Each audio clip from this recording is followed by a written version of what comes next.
Salut tout le monde, bienvenue sur ma chaîne. Si ce n'est pas déjà fait, n'oubliez pas de vous abonner, de liker et de laisser un commentaire pour nous soutenir.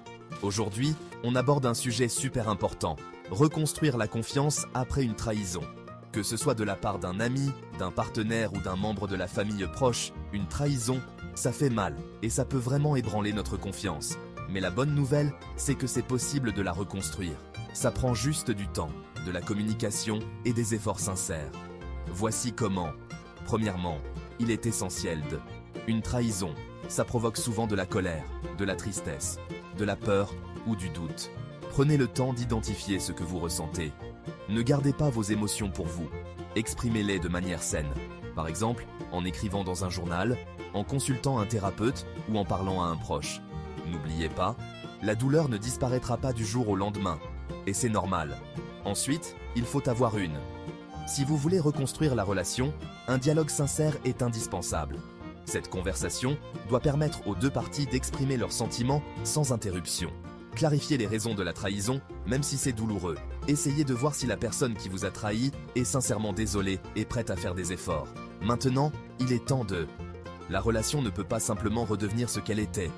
Fixez des limites claires, ce qui est acceptable et ce qui ne l'est plus. Ayez des attentes réalistes, car la confiance ne se reconstruit pas en un jour.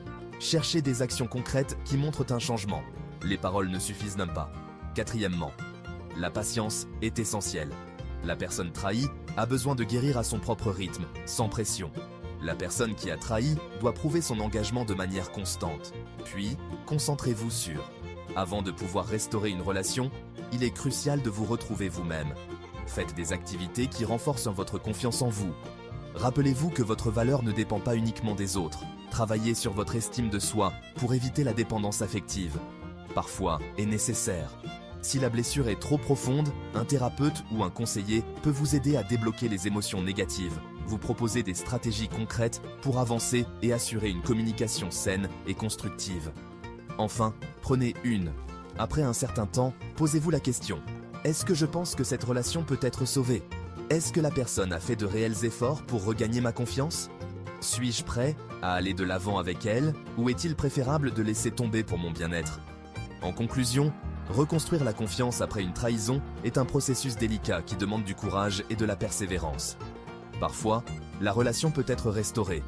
D'autres fois, il vaut mieux s'éloigner pour préserver sa tranquillité d'esprit. Le plus important est de respecter ses propres limites et de choisir ce qui est le mieux pour soi.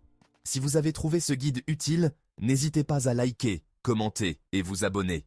Merci d'avoir regardé et rappelez-vous, vous avez la force en vous de reconstruire et d'avancer.